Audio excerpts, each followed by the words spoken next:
Okay, tayo po ay sumandaling manalangin. Amang banal, purihin ka, Panginoon. Salamat po, Panginoon, sa iyong mga salita. At patuloy, Panginoon, ay gawin mo po sa amin ang mga bahagi, Diyos, ng mga katotohanan, na makita po namin, Panginoon, ang kahalagaan po nito. At magkaroon kami, Panginoon, ng pagkakaroon, ng pagbabakod sa bahagi, Diyos, ng mga bagay, Diyos, na nagaganap, lalo na, Panginoon, sa aming mga sarili, sa aming mga kalaban, Panginoon, na hindi nakikita. Ganyan din, Panginoon, upang sirain, Panginoon, ang aming kaugnayan sa iyo. Bagamat nagtitiwala kami, Panginoon, na bahagi, O Diyos, na kung saan patuloy, Panginoon, na ingatan mo po ang bawat isa sa amin. Ito po ang aming dalangin. Habang kami nagpapatuloy, gawin mo po, Panginoon, ang pagbasbas sa iyong mga salita sa pangalan ng Jesucristo. Amen. Amen. Ang sabi po sa Santiago 1:12 hanggang 15,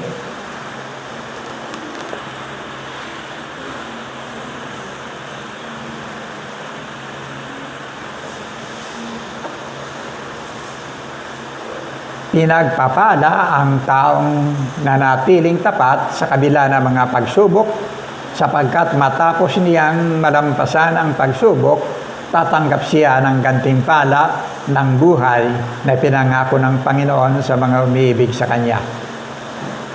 Huwag sabihin ni naman na tinutokso siya ng Diyos kapag siya ay dumaranas sa mga pagsubok, sapagkat ang Diyos ay hindi maaaring matukso at hindi rin naman niya tinutokso ang kahit sino. 14, natutokso ang tao kapag siya ay naakit at nagpapatangay sa kanyang sariling pagnanasa. At ang pagnanasa kapag ka naitanim sa puso ay nagbubunga ng kasalanan, at ang kasalanan sa hustong gulang ay nagbubunga ng kamatayan. Pagpalain po ng Diyos ang kanyang mga salita. Na po. Now, dito po makikita po natin dalawang klase, pagsubok at tukso. Na po, pinagsama po diyan. Na po, pagsubok at tukso. Malaki po ang pagkakaiba nito, yung pagsubok at saka siya tukso. Yung pagsubok, tandaan po ninyo, pag dumating sa buhay ng isang Kristiyano, na po, masakit. Masasaktan ka talaga. No? Daramdamin mo yung bahagi ng pagsubok. No po? Hindi natin alam kung gaano katagal. Yan. May mga bagay na kaganapan na minsan yung length, yung tagal. May mga pagsubok na madali. May mga pagsubok na matagal. Naalala nyo si Job, nung magkaroon siya ng pagsubok, nawala lahat ng kanyang kabuhayan, nawala ang kanyang mga anak na namatay. Tapos sumunod yung bahagi na nakakadiring karamdaman na tumubo sa kanyang katawan. Matagal po yun, ang proseso na yun. Napakatagal. Na po, hindi katulad ng kay Abraham. Kay Abraham, saglit lang ginawa mo na ng Diyos yung bahagi ng buhusan ni Abraham ng pagmamahal yung kanyang anak. Kaya nga sabi ng Panginoon, ang sabi niya, ihandog mo ang pinakamamahal mong anak. Sabi niya, sa akin. No? Saglit lang yon. Naglakbay lang siya ng 3 araw hanggang sa bundok ng Moriah, at pagkatapos noon, inandog niya ang kanyang anak. Maikli lang ang bahagi ng termino ng pagsubok kay Abraham. Pero naging karapat-dapat siya sapagkat bahagi na kung saan yung kanyang anak kaya niyang ipagkaloob sa Diyos. Na po? Ganito rin po si Job. Bagamat kay Job talagang napakatagal ang proseso ng pagsubok. Pero tandaan natin ang pagsubok pagka dumating sa buhay ng isang Kristiyano, ito po ay nasa kalooban ng Diyos. Pangalawa, para sa magiging kapakinabangan ng bawat anak ng Diyos. No? Sa kalulahati ng Diyos, sa katatag ng iyong pananampalataya, sa kalalakas, sa kagaganda, no? ng iyong kaugnayan sa iyong Diyos. Ito po yung pagsubok. Na po? Magkaiba yung tukso. No? Yung tukso mula sa dyablo. Kaya sabi niya kanina, baka sabi niya na sinusubok, tinutokso kayo ng Diyos sapagkat hindi nanunukso ang Diyos. No? Ang tukso mula sa diablo. Pag dumampi, tandaan natin, ano? Ang tukso para lang sa anak din ng Diyos. Ang pagsubok para rin sa anak ng Diyos. Yung tukso para rin sa anak ng Diyos. Bagamat magkaiba yung pinagmumulan. Ang pagsubok sa Diyos, yung tukso sa diablo. See? Now, pagka tumama sa atin yung tukso, masarap. Kita yung pagkakaiba? Yung pagsubok masakit, yung tukso masarap. Kali-halina. No? Andiyan lahat yung tinatawag na karahuyo. Ganon. Masarap, lahat ng yan. No? Nalalasap ang sabi diyan. Pero, ang dulo nito sa ikasisira, sa ikapapahamak. See? Now, kung titignan po natin, sabi diyan,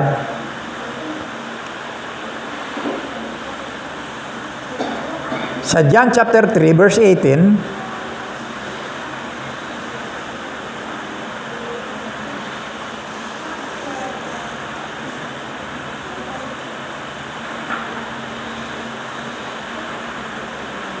na hindi hinahatulan ng parusa ang sumasampalataya sa anak ng Diyos, sa anak. Ngunit hinatulan na ang hindi sumasampalataya sapagkat hindi siya sumasampalataya sa kaisa-isang anak ng Diyos. Pansinin po niyo dyan, na po, kailanman hindi po magagawad ang diablo ng tukso doon sa mga nahatulan na. May hatol na kasi yun. Kanya yun, lahat. Yung mga sumasampalataya sa anak ng Diyos, ito po yung bahagi ng target ng diablo para sirain ang kanilang kaugnayan sa Diyos. Ito po, dyan po dyan. Ang sabi dyan, yung mga naparusahan, nakabuka na po yung bahagi ng kapahamakan para sa kanila. Na po, at ito po yung layunin ng diablo sa lahat ng mga bahagi ng mga nasa kanya. Na po? Now, yung pinagsisikapan po niyang tuksuin, yaong mga nakaalpas na po sa bahagi ng kaparusahan dahil sa kanilang pananampalataya sa ating Panginoong Hesukristo, sa anak ng Diyos. No? Now,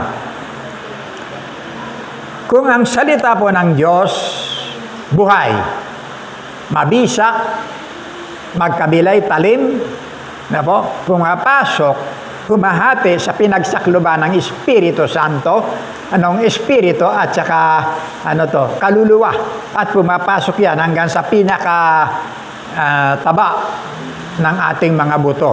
Na po, ganun po. Kaya makikita nyo, pag nagsalita yung totoo mula sa Biblia, pag may ginagawa kang kasalanan, di ba? Kala mo pinatatamaan ka. Hindi, buhay ang salita ng Diyos. Kaya sumusurot sa iyo, no? Pero ang diablo, mayroon po siyang bahagi na tinatawag na bingwit. Ayan. Na po, na may sima, dalawa. Yung isa, the desires of the world. No? Yung pagnanais ng sanglibutan. Pangalawa, the desires of the flesh. Yung pagnanais ng laman. Dalawa po yan. So, tutuksuin niya mga mananampalataya na mapailalim at ma-focus ang bahagi ng kanilang pagnanais sa mga bagay na pag-aari ng sanglibutan. Yan.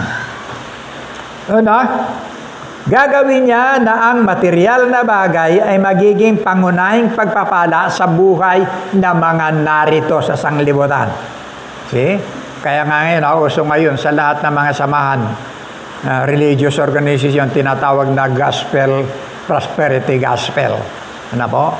Yan po. Now, tataniman ka na mga pagnanasa sa mga bagay na wala sa iyo. See? Pag nasa iyo na, tataniman ka naman ng mga bagay, na mga kawalan ng kagalakan na napasayo. See? At pagkatapos, tataniman ka ng walang pagkakontento. Yan ang ano. Kaya walang tuloy-tuloy yung bahagi ng iyong paghahangad. No? Ito yung bahagi ng kaisipan ng diablo, ng damdamin ng diablo. So, ito po yung pinaka-central desire ng tao sa panahon ng kanyang buhay na narito sa sanglibutan. Now, hindi po masama, tandaan po natin, na ang isang anak ng Diyos, umunlad ang kanyang buhay. Dahil yan ang layunin ng Diyos. Umunlad ang kanyang buhay. Pagpapala po yan. Kung maganda ang katayuan mo sa buhay, umunlad ang iyong buhay, pagpapala po sa iyo ng Diyos. Ang masama, pag yung pagunlad pong ito, kumuha ng malawak na espasyo sa iyong buhay, na ilayo ka sa Diyos. Yun ang po ron. Kung pinagpapala ka, puri ng Panginoon. Wag lang yung mga pagpapala pong ito ang siyang kukuha ng iyong buhay sa bahagi na kung saan ilalayo ka sa iyong kaugnayan sa Diyos. Yan po yung medyo mahirap. Na ibig sabihin, halos lahat ng panahon na nawawala ka na sa mga gawain, nawawala ka na sa lahat ng kaparanan, na yung iyong buhay, nakatuon na lang sa isang bagay na nandun lahat. Umuubos ng iyong panahon, umuubos ng iyong kaisipan, umuubos ng iyong oras, umuubos ng lahat na wala nang natitira para sa Diyos. Yan po ang masama. Now, kalawa, hindi lamang po mga material things, mga material na bagay ang ino-offer ng diablo. Ano pa? Ino-offer po ng diablo yung karangalan, yan. Pagkilala, kapangyarihan, ng sanglibutan bilang pinakamahalagang goal sa buhay ng tao na narito. Kaya mapapansin po ninyo, wala pong pinakamataas na paglilingkuran sa mundong ibabaw, kundi yung paglilingkod ng isang tao sa kanang Diyos, na siya manlilika ng lahat ng bagay. Yan po ang pinakamataas. Ang nakakalungkot po, alam po ninyo, marami po yung mga lingkod ng anak ng Diyos na wala na sa sentro ng paglilingkuran. Nagsilabas, humahanap ng sariwang pastulan, green pastures. Marami po yan. At mayroon din nananatili. Nananatili sila, kaya lang kumukuha sila ng panibagong posisyon. Pastor ka pa rin, katulad ko, pastor pa rin ako, pero may iba akong ina-adapt na iba pang posisyon, karagdagan sa bahagi ng paglilingkod ko sa Diyos. Bagamat sa Biblia, labag po ito sa kalooban ng Diyos. Alam natin, nang sinabi ng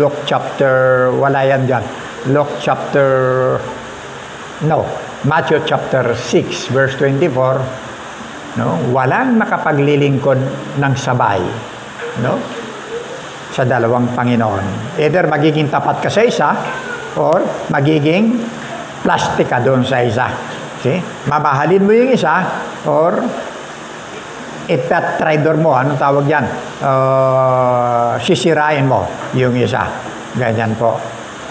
Kaya, yung iba, nagagawa ito dahil na rin po sa tinatawag na kanilang desire, pagnanais nila, yung kanilang ambisyon, na may dagdag sa kanilang mga buhay. So, yan po, nagaganap po yan. Sabi ng John chapter 20, verse 21, sumainyo ang kapayapaan, kung paano sinugo ako ng Ama, gayon din naman sinusugo ko kayo. So, ito po ang dapat na maging larawan ng isang taong lingkod ng Diyos. Ikaw ang may dala ng tunay na kapayapaan na mula sa Diyos. Yan po ang mula sa lingkod ng Diyos. Sinugo ka Designated ka personal sa gawain ng Diyos. Ano po? Mayroon pong ipinagkatiwala ang Diyos sa iyo. Ang gagawin mo, pangasiwaan mo, alagaan mo, at pakanin mo. Yan po yung trabaho ng isang lingkod ng Diyos. Ano po? Naalala niyo si Pedro? Nung bigyan siya, tawagin siya ng Diyos. Tawagin siya ng Panginoon Kristo sa paglilingkod. Pero nung nakita niya nabuhay na ang Panginoon, mas lalo siyang bumalik sa dagat. Nasero siya, pero nang bigyan siya ng pagpapala ng ating Panginoon Kristo, ipinakita sa kanyang isang katanungan. Ang sabi doon sa John chapter 21, verse 15 yata yun, 15-17. Tama. Pedro, inibig mo baga ako ng higit sa mga ito? Itinuturo-puro ng ating Panginoon Kristo yung mga pagpapala na binigay niya kay Pedro na mula doon sa sanglibutan. Iniibig mo baga ako ng higit sa mga ito? Sumagot siya, opo, Panginoon. Pues, pakanin mo ang aking mga tupa. Alagaan mo ang aking mga tupa. Pakanin mo 3 times. Inulit din sa kanya yung gayon sapagkat designated siya sa bahagi ng paglilingkuran. Tayo man, hindi naman nangangailangang mag-preach ka rito. Po? Magagamit ang buhay mo sa bahagi ng iyong relasyon sa Panginoon. You see? Sa iba't ibang mga kaparanan. Bawat isa, mayroon po tayong mga kaloob. Hindi ko alam kung anong mga kaloob nyo. Pero pwede nyong gamitin yan sa bahagi ng paglilingkod sa inyong kaugnayan sa ating Panginoon Kristo. Now, ngayon, tukso, marami pong masasarap na pagkain yan, pain. Po? Pag kinagat mo yung pain, pag binatak, yun, yari ka na. Po? Now, 3. Pagnanasa sa sanglibutan, gagamitin ng dyablo sa mga bagay na sa sanglibutan sapagkat andito po yung tinatawag na comfort, security. Ano po? Andyan. Kaya makikita po ninyo bakit higit na ninanais ng tao. May mga insidente na makita po natin na may mga nakukulong sa panahon ng kanilang mga panunungkulan dahil sa mga tinatawag na pananamantala. Pagka nakulong, pagkatapos nun, makikita mo, tatakbo sila uli. See? Nagpaplano uli na tatakbo. Yung iba, napakataas, nahalal silang pinakamataas sa posisyon. Pagkatapos na yung kanilang termino, tatakbo pa rin sila kahit sa pinakamababa. Di ba? Nangyayari yan. Pinakamababa. Bakit? Nandun po yung kanilang security. Nandun yung kanilang karangalan. Nandun ang bahagi ng kanilang fortune. See? Nandun ang bahagi ng kanilang yung pagkilala ng tao. See? Yan. Yung comfort, nandyan po lahat. Yan po. Ang sabi ng 1 John chapter 2, verse 15, huwag ninyong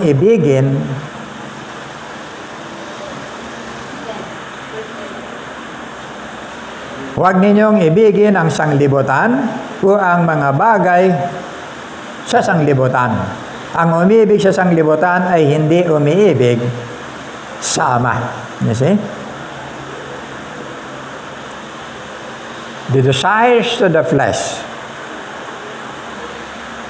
Diyan na po.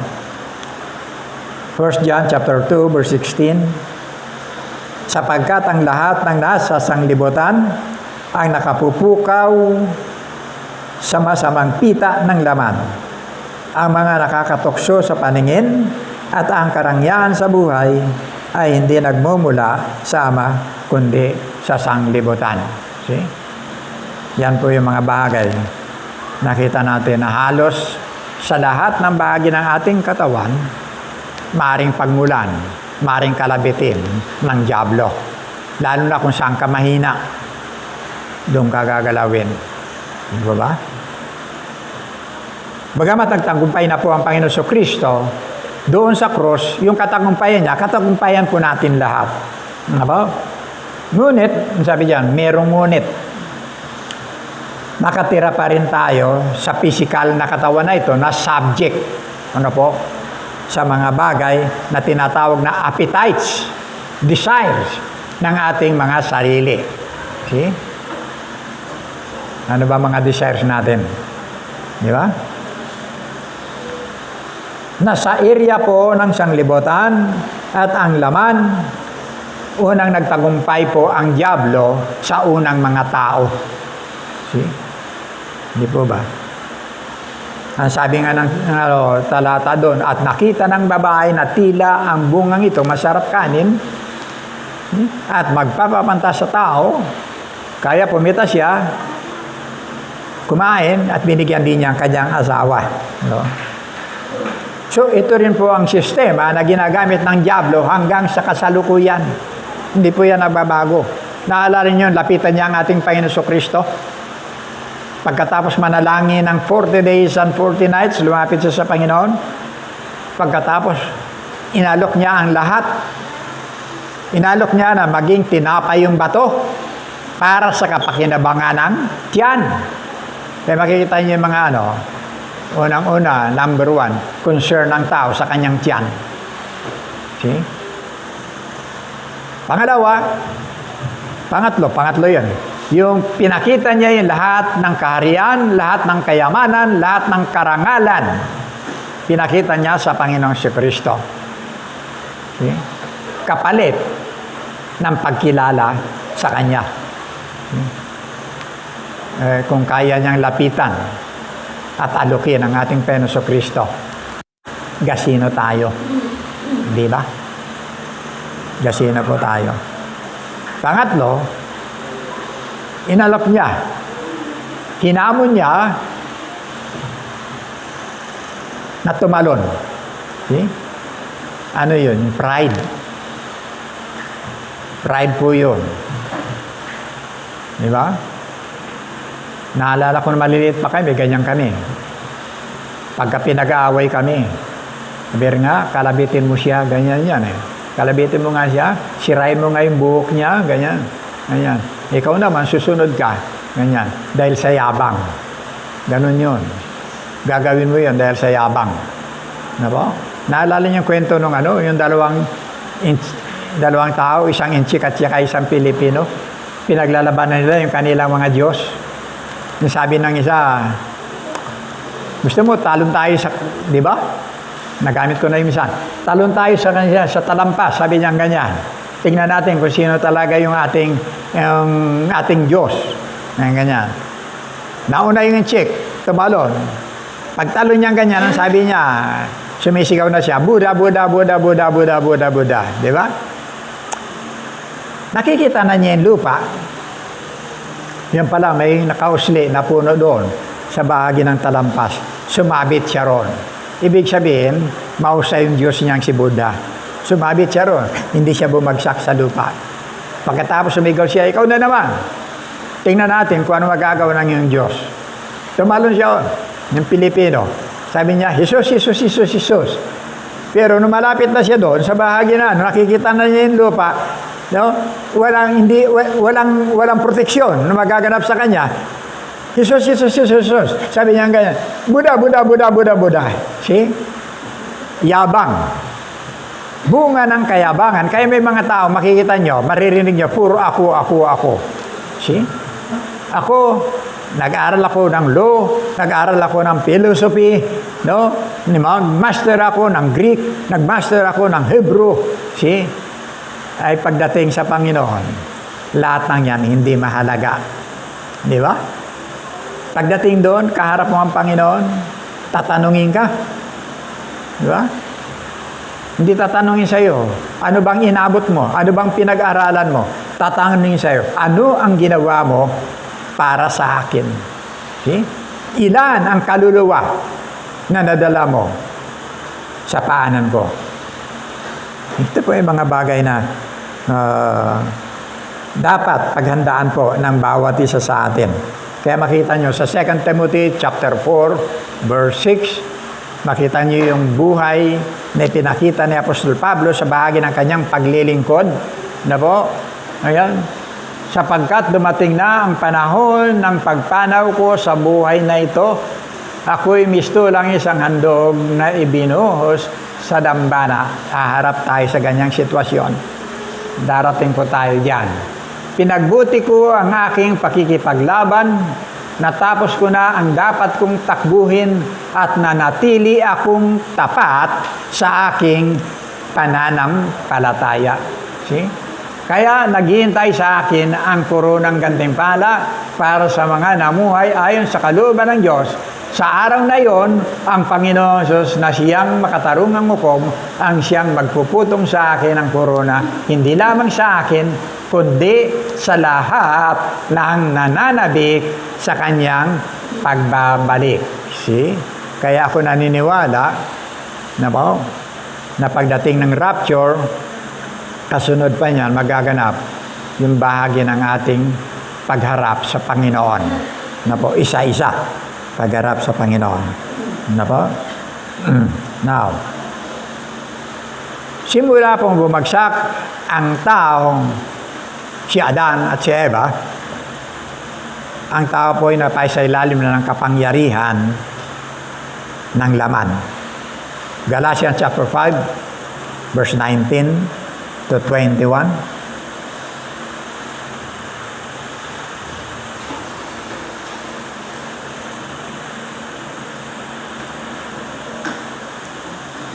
Hindi may kakaila ang gawa ng laman. Ayan. Mga gawa ng laman, pakikiapid, kalayan, kalaswaan, pagsamba sa Diyos-Diyusan, pagkukulam, pagkapuot, pag-aaway-away, pagsisilos, pagkagalit at kasakiman, pagkakampi-kampi, at pagkabaha-bahagi, pagkainggit, pagpatay, paglalasing, walang habas na pagsasaya, at iba pang katulad nito. Muli ko kayong binabalaan, ang gumagawa ng mga ito ay hindi magkakaroon ng bahagi sa kaharian ng Diyos. See? Yung lahat ng yan, sangkap ng dyablo. See? Sangkap ng dyablo. Nako? At ang sistema ng panunuksong ito nagpapatuloy hanggang sa ating kasalukuyan, hanggang sa mga susunod pang panahon. Bagamat nagtagumpay na po ang ating Panginoon Kristo, nararapat po na ang katagumpayang ito magiging kalakasan po natin. Ano po? Tinukso rin po siyang tulad natin. Ano po? Bagamat hindi po siya nagkasala. Ano po? Hindi siya nabahiran ng anumang kasalanan. Sabi ng Hebrews chapter 4, verse 14 to 15, kaya nga magpakatatag tayo sa ating pananampalataya dahil mayroon tayong dakilang pinakapunong pare na pumasok na sa kalangitan. Doon mismo sa harap ng Diyos, siya ay walang iba kundi si Jesus na anak ng Diyos. Ang ating pinakapunong paring ito ay nakakaunawa sa ating mga kahinaan sapagkat tulad natin, tinukso siya sa lahat ng paraan, subalit kailanman hindi siya nagkasala. See? Pansinin ninyo, tinukso rin ng Panginoon sa lahat ng paraan, lahat ng uri ng klase ng tukso. Ano po? Na ating nararanasan. Pero hindi siya nagkasala. So, mayroong pamamaraan na kung saan mayroon po tayong kalakasan dahil ang ating pinakapunong pare, ano po, ay isang bahagi na kung saan patuloy natin pinagtitiwalaan na hindi rin po tayo patuloy tayong magtatagumpay sa mga bahagi ng dumarating sa ating mga tukso. Romans chapter 8 verse 9, 2 talata na lang po yan. Roma 8:9, ngunit hindi na kayo namumuhay ayon sa laman, kundi ayon sa Espiritu. Sa katunayan, naninirahan sa inyo ang Espiritu ng Diyos. Kung wala sa isang tao ang Espiritu ni Kristo, hindi kay Kristo, ang taong yun. Pansinin nyo, kung wala kay Kristo, kanino siya? Sa diablo. Ano po? Puri ng Panginoon. Ano po? Kahit nailan tayo, mayroon tayong katiyakan na mayroon tayong Kristo. Ano po? Na ano mga bagay na nagaganap sa atin, alalahanin natin na mayroon tayong pagtatagumpay sapagkat ang ating Panginoon Kristo mismo na po hindi nagkasala, kundi nagtagumpay laban sa mga tukso. Last verse, ang sabi diyan, Galatians chapter 5, verse 24 to 25. At pinatay na. Ayun, pinako. At ipinako na sa krus ng mga nakipag-isa kay Kristo Jesus ang kanilang laman at masasamang hilig nito. Kung binigyan tayo ng buhay ng Espiritu, mamuhay rin tayo ayon sa Espiritu. Okay ba yan? Tandaan natin na ang krus ay sagisag ng kamatayan. No? Ipinako na po yung ating mga laman. Ibig sabihin doon, kasama na walang kapangyarihan ang laman para gumawa sa iyo ng kasalanan. Kukuha po natin. Sabi diyan, dahil nabubuhay po tayo sa bahagi ng pangunguna, panghahawakan ng Espiritu ng Diyos. Ano po? Ito po ang pinakamabahagi. Sana po, wala pong anak ng Diyos, ano po, na makitang Kristiyanong talunan. Ano po? Na akbay-akbay ng diablo sa bahagi na patuloy na namumuhay sa kasalanan. Kapag ganito po yung tao, questionable po yan. Kung talaga mayroon pang relasyon sa Panginoon. Na po?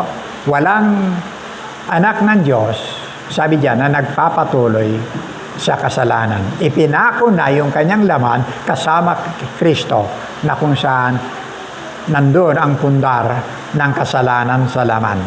Puri ng Panginoon, ano ba ang tukso na darating sa atin?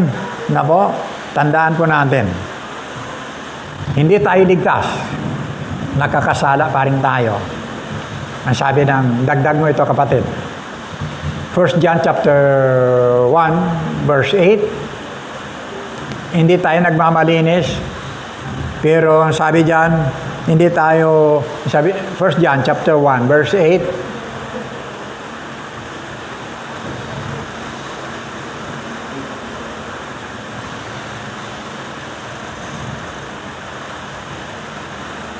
yan.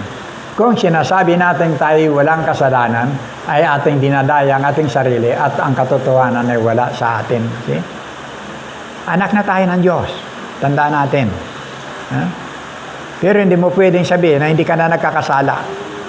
Nagkakasala ka pa rin. Pwedeng matukso ka. No?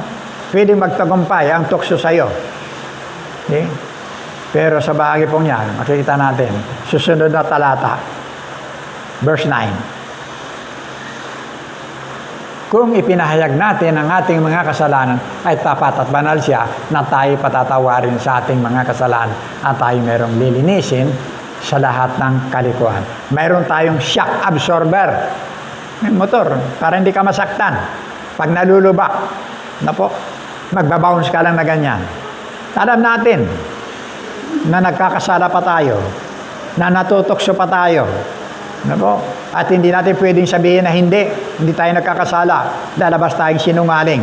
Na po? Kakasala tayo, pero mayroon tayong shock absorber, maintenance, para patuloy kang maging maayos ang iyong alignment para sa iyong Diyos. Na po? So, purin po ang Panginoon sa kanyang mga salita na araw-araw namumuhay tayo sa bagay ng sanglibutang ito.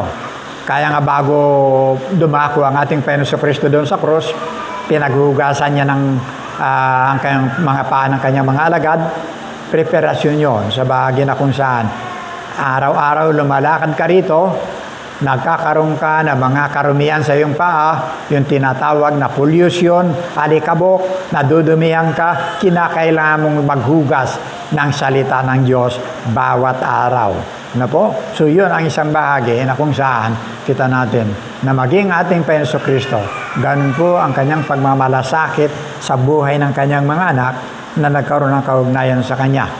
Kaya ang kanyang panalangin, sabi niya ganyan, huwag mo silang ilagay sa tukso. Sabi ganyan. Bagamat narito pa sila sa sanglibutan, hindi na sila taga sanglibutan. Ito po yung ating kaanyuan. Na po? Na bagamat dumarating sa atin na mga bagay na kuminsan talunan. Pero tayo po tayo.